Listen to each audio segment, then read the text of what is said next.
Welcome back. और आज है बैक डे। सबसे पहले बात करते हैं वेदर की।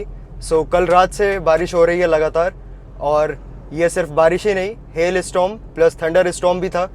और हेल स्टॉर्म थंडर स्टॉर्म का मतलब यही है कि बिजली बहुत कड़क रही थी और साथ में ओले भी गिर रहे थे। तो ओले गिरने की वजह से मौसम काफ़ी ठंडा हो चुका है इस समय। तो अभी का वेदर कुछ हद तक ऐसे ही लग रहा है, एकदम प्लीजेंटली वार्म। तो ये इस तरीके का वेदर है जो कि मुझे बहुत पसंद आता है। तो वेदर जैसा भी हो रहा हो, लेकिन ट्रेनिंग नहीं रुकनी चाहिए।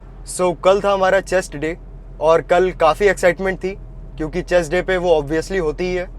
और अगर बात करें बैक की, तो आज सेम लेवल ऑफ एक्साइटमेंट है। और इस एक्साइटमेंट के पीछे एक बहुत बड़ा रीज़न है कि जिस जिम में हम रोज़ ट्रेन करने जाते हैं, वहाँ पे एक बैक के लिए नया इक्विपमेंट आया है। नया इक्विपमेंट मतलब एक नई मशीन आई है बैक के लिए। तो एक्चुअली वो एक प्लेट लोडेड रोइंग मशीन है। एक अपर बैक फोकस्ड है और दूसरी लेट फोकस्ड है। मतलब एक ग्रिप न्यूट्रल है और एक प्रोनेटेड है। प्रोनेटेड मतलब ऐसे और न्यूट्रल मतलब स्ट्रेट। तो बहुत से लोगों को अभी भी ग्रिप में कन्फ्यूज़न होता है। कौन कौन सी ग्रिप होती हैं? सबसे पहले अगर ओवरहैंड ग्रिप है तो इसे हम प्रोनेटेड कहते हैं, और यही जब अंडर हैंड हो जाती है तो इसे हम कहते हैं सुपिनेटेड। और यही चीज़ अगर स्ट्रेट रहती है तो इसको हम कहते हैं न्यूट्रल ग्रिप। तो काफ़ी लोगों को अभी भी कन्फ्यूज़न रहता है कि अगर हम अपनी ग्रिप चेंज करेंगे अंडर हैंड, ओवर हैंड या फिर न्यूट्रल, तो क्या हमारी दूसरी मसल्स वर्क करना स्टार्ट कर देंगी? तो एग्जैक्टली ऐसा नहीं होता है, बस कुछ वेरिएशन होता है इसमें। तो ओवरऑल ग्रिप चेंज करने से बहुत ज़्यादा फर्क नहीं पड़ता है। और अगर आपको कोई भी ग्रिप चूज़ करने में कन्फ्यूज़न है तो आप ये देखो आपकी स्ट्रॉन्ग ग्रिप कौन सी है, तो आप मोस्ट ऑफ द टाइम वही ग्रिप यूज़ करा करो। तो इससे ये होता है, जब हम अपनी स्ट्रॉन्ग ग्रिप से कोई भी एक्सरसाइज परफॉर्म करते हैं तो हम एक स्ट्रॉन्गर पोजीशन में होते हैं। और स्ट्रॉन्गर पोजीशन का मतलब यही है कि आप और ज़्यादा हैवी लिफ्ट कर पाओगे बिना फॉर्म को कॉम्प्रोमाइज़ करे, और यही तो चाहिए।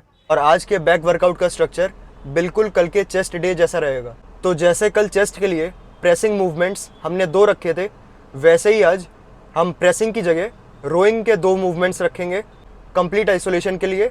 वो हम फिगर आउट करेंगे आफ्टर कंप्लीटिंग हैवी रोज। तो अब देर नहीं करते हैं, अब मिलते हैं सीधा अंदर।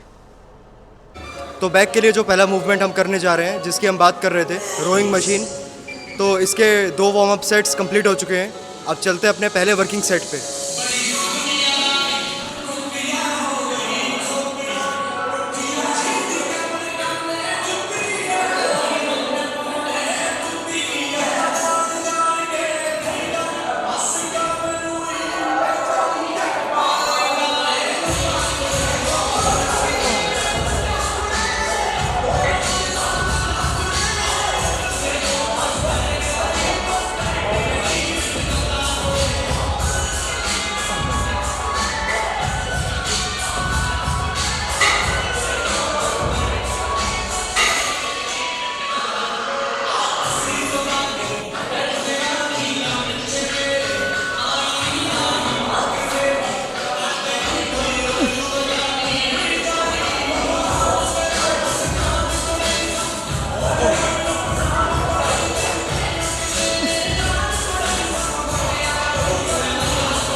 तो इसका एक और सेट लेंगे बिल्कुल ऐसे ही।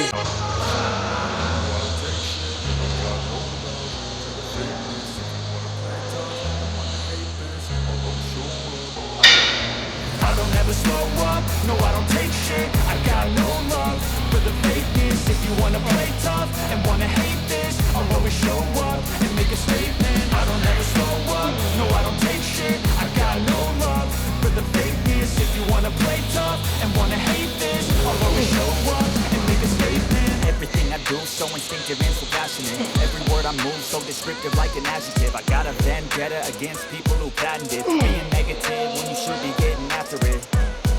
I got facts over tracks, this and that, spitting slow, spitting fast, knock the road, knock the gas, think I'm okay at last, but but I don't know if that can erase all the past and the pettiness. A reflection of the emptiness, hilarious. You think you're worth my time, you're delirious, mysterious, because you are behind the fake exterior, inferior. You know I'll always be a bit superior. Get off of me, this ain't no humble brag. I want you to hear words you can say.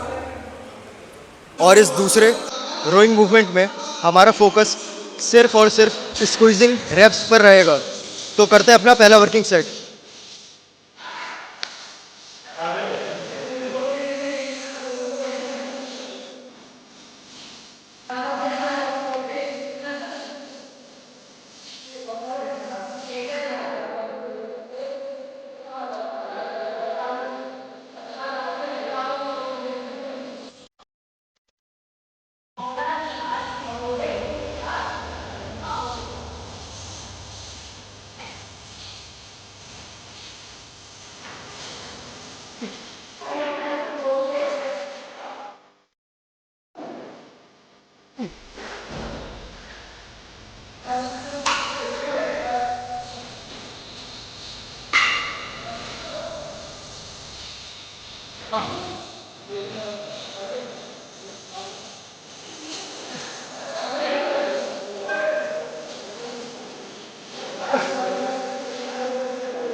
तो इसका एक और set लेंगे बिल्कुल ऐसे ही।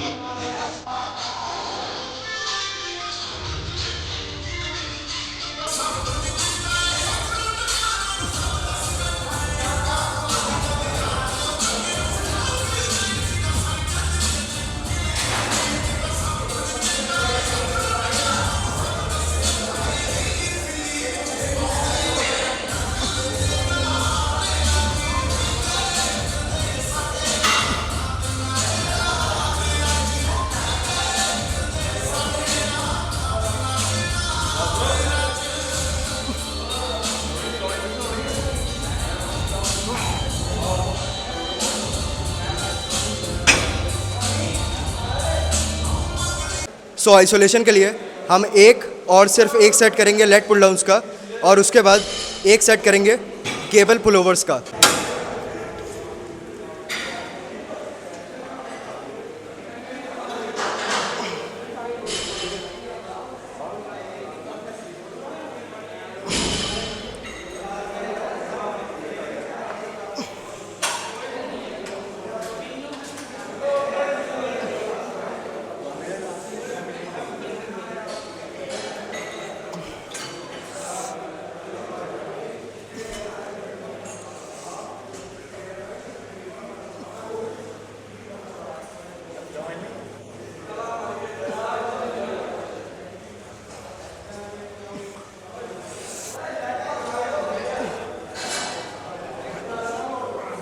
सो ये आखिरी set till failure यही रहेगा, और इसके बाद बैक का पंप चेक करते हैं, फिर मिलते हैं आपसे पोजिंग करते हुए।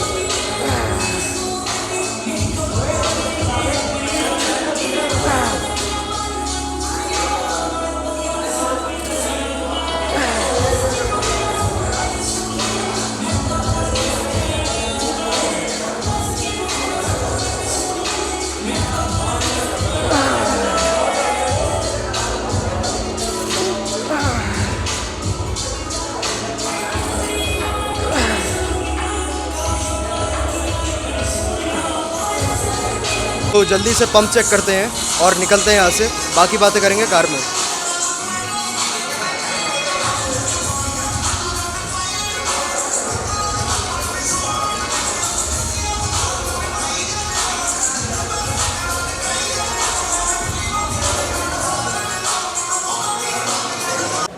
तो ये एकदम अलग ही फीलिंग है कि जब बैक में इतना ज़्यादा पंप होता है कि आपका आगे का पोस्चर ही चेंज हो जाता है, क्योंकि ये जो अपर लेट्स हैं, स्पेशली ये पार्ट, वो इतना ज़्यादा इस समय फ्लफ़ी है कि हमारी पोजीशन आर्म्स की थोड़ी वाइड हो चुकी है। तो थोड़े से बैक पोजेस देखते हैं और चलते हैं फिर।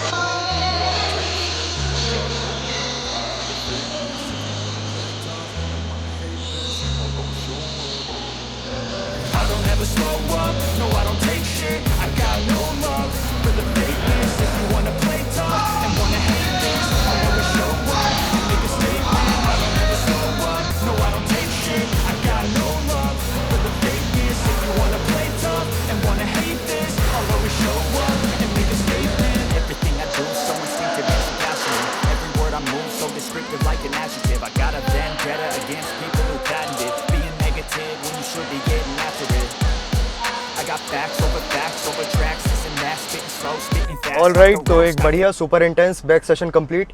और अगर बात करें आज के सेशन की, तो आज एज़ यूजुअल से हमें थोड़ा एक्स्ट्रा टाइम लग गया वर्कआउट करते हुए। और ऐसा बस इसीलिए हुआ क्योंकि आज जिम में थोड़ा क्राउड ज़्यादा था, और क्राउड ज़्यादा होने की वजह से जो भी इक्विपमेंट्स या मशीन्स रहती हैं वो पहले से ही यूज़ में थी। और ऐसा तो बिल्कुल भी नहीं हो सकता है जो पहले से यूज़ कर रहा हो उसे हटा के हम यूज़ करने लगें, क्योंकि हमारा ऐसा कोई भी मोटिव नहीं रहता है कि जिम में जाके किसी भी चीज़ की कंट्रोवर्सी क्रिएट करना, क्योंकि कंट्रोवर्सी से किसी को फ़ायदा नहीं हो सकता है, और स्पेशली मुझे तो बिल्कुल भी नहीं हो सकता है। तो ऐसा बहुत बार हो चुका है कि ऐसे सर्कमस्टेंसेस बन जाते हैं कि बहुत सारे लोग कंट्रोवर्सी क्रिएट कर लेते हैं जिम में, जो कि एक बहुत ही चाइल्डिश चीज़ है। और चाइल्डिश बस इसीलिए है क्योंकि आप जिम जा रहे हो सिर्फ अपना वर्कआउट करने के लिए। ना तो वो कोई नाइट क्लब है, ना ही वो पब है, तो ना तो वहाँ पे कोई पार्टी हो रही है, और ना ही वहाँ पे कोई डिबेट कंपटीशन है कि किसको ज़्यादा नॉलेज है और किस तरीके से ट्रेन करना चाहिए। तो ये सबके अपने इंडिविजुअल प्रेफरेंसेस हैं, और किसी भी इंडिविजुअल के अपने प्रेफरेंस को हमेशा रिस्पेक्ट करना चाहिए। इस चीज़ का हमेशा ध्यान रखना चाहिए कि हमें म्यूचुअली रिस्पेक्ट करनी है एक दूसरे को, भले ही उसके प्रिंसिपल्स कुछ और हैं और हमारे कुछ और हैं। और ये बात सिर्फ ट्रेनिंग तक लिमिटेड नहीं है, ये बहुत सारी चीज़ों में इम्प्लीमेंट हो सकती है। तो आज के लिए बस इतना ही। अब चलते हैं सीधा घर, करते हैं एक बड़ी पोस्ट वर्कआउट मील, और मिलते हैं आपसे नेक्स्ट सेशन में।